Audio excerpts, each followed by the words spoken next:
কোনো দেশে যাবেন, সভ্য দেশগুলোতে, ইভেন আপনি সিঙ্গাপুরে যান, আমরা নিজেরাই কিন্তু হয়তো ওই যে চকলেট থেকে চকলেটের যে প্যাকেটটা ওটা রাস্তায় ফেলে দেবো না, আমি দেখবো যে কোথায় বিন আছে সেখানে গিয়ে আমি বিনটা ফেলার চেষ্টা করব।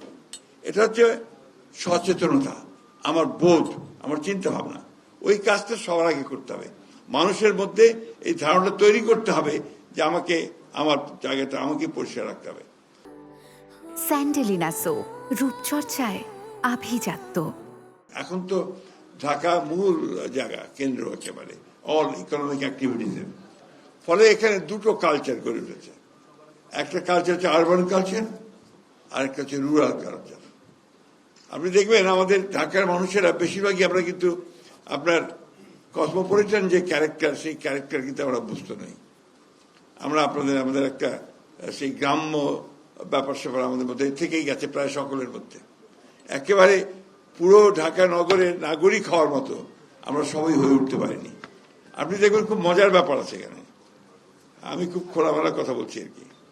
আমি যখন ঢাকা শহরে গাড়ি চালাই, বা আমার ড্রাইভার যখন গাড়ি চালায়, তখন সে সুযোগ পেয়েই ফাঁক ফুক দিয়ে যায়, সমস্ত নিয়ম ভঙ্গ করে দিয়ে।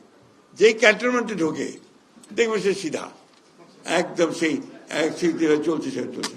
এখন কি ইদানিংকালে একটা বিরাট উন্নতি হয়েছে, কিন্তু সিগন্যাল চালু হওয়ার পর থেকে এটা কিন্তু মানতে শুরু করেছে সবাই, তাই না?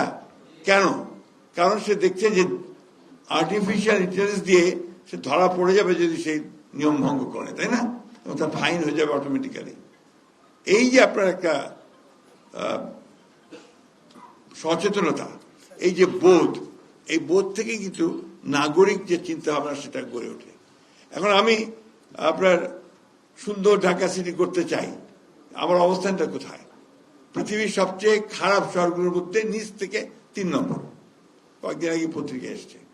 এটা একটা হারকিউলিয়ান টাস্ক। এত সহজে আজকে আমাদের ইয়াং প্রশাসক মহোদয় তিনি যদি মনে করেন যে উনি রাতারাতি সব বদলে ফেলবেন, পারবেন না। একটা বিশাল কতগুলো বাধা আছে, সেই বাধাগুলো অতিক্রম করতেই বহু কষ্ট হবে। প্রথম কষ্টটা হচ্ছে কি, যে উনি খুব অসহায়। উনি সব সিদ্ধান্ত একা নিতে পারবেন না, তার সিটি কর্পোরেশন নিতে পারবে না। রাজুক, ওয়াসা, বিদ্যুৎ, এই সব মিলিয়ে কিন্তু তাকে বসে কেউ এগ্রি করলে কেউ হবে, না হলে হবে না। আপনি লক্ষ্য করে দেখবেন ঢাকায় ঠিক যখন বর্ষাটা আসে, ঠিক সেই সময় রাস্তা কাটা শুরু হয়, ঠিক কিনা বলেন? কারণটা হচ্ছে যে ওই সময় টাকাগুলো ছাড় হয়, কন্ট্রাক্টগুলো ওয়াসা ওই সময় দিতে পারে, ফলে ওইগুলো তখন সেভাবেই হয়। বিদ্যুৎ যেটা নিচ দিয়ে যায় সেটাও তাই, উপর দিয়ে যায় সেটাও তাই। ফলে বিষয়টা আপনার এত সহজ নয়। আজকে আমাদের কমোডর সাহেব যে পেপার প্রেজেন্ট করেছেন, আমার খুব ভালো লেগেছে যে অন্তত চিন্তা ভাবনাগুলো হচ্ছে। সবার আগে যে চিন্তাটা আমরা করতে চাই, আমরা আমার প্রতিমন্ত্রী মহোদয়ের সঙ্গে কথা বলছিলাম যে আনলেস আমরা যদি এই সিটি কর্পোরেশনগুলোকে একটা গভর্নমেন্টে পরিণত করতে না পারি, সরকার হবে সে, এবং সেই নিয়ন্ত্রণ করবে অন্যান্য ডিপার্টমেন্টগুলোকে যেগুলো ঢাকা শহরের জন্য প্রয়োজন। তা না হলে এই সমস্যার সমাধান সহজে হবে না। আমরা এটাকে নিয়ে সিরিয়াসলি চিন্তা করছি। আমাদের মাননীয় প্রধানমন্ত্রীও অত্যন্ত সিরিয়াস। আপনারা দেখেছেন যে উনি নিজে ঘুরে বেড়াচ্ছেন। আমিও কিন্তু এক সময় খুব ছোট্ট একটা আপনার মফস্বল শহরের, তখন বলতো চেয়ারম্যান, তখন মেয়র বলা শুরু হয়নি, মেয়র তো অনেক এলিভেটেড পোস্ট, তো আমি চেয়ারম্যান ছিলাম। আমার আবার পারিবারিকভাবে আমরা চেয়ারম্যানই করেছি। আমার বাবা ছিলেন প্রায় 25 বছর ঠাকুরগাঁও পৌরসভা চেয়ারম্যান, আমি ছিলাম তখন 3 বছর, মায়া ছিল আমাদের 3 বছর, আমার ছোট ভাই করেছে আমার 5 বছর। তো আমাদের একটা ধারণা আছে আপনার পৌরসভা সম্পর্কে। আমার বাবাকে দেখতাম সকালবেলা, আমরা ছোট, ঘুম থেকে উঠেই উনি ফজরের নামাজ পড়ে উনি বেরিয়ে যেতেন। কোথায় যাচ্ছেন দেখতেন যে তিনি ড্রেন দেখছেন, ড্রেন পরিষ্কার হচ্ছে কিনা, আপনার ক্লিনার্স যারা তারা ক্লিন করছে কিনা রাস্তা। ওইটা থেকে আমিও আপনার ওই একই কাজ করেছি। আমার পরবর্তীকে আমার ছোট ভাইকে দেখেছি যে রাস্তা পরিষ্কার করার জন্য, পরিষ্কার রাখার জন্য চেষ্টা করছে। এখন কিন্তু এই সমস্যা অনেক বড়।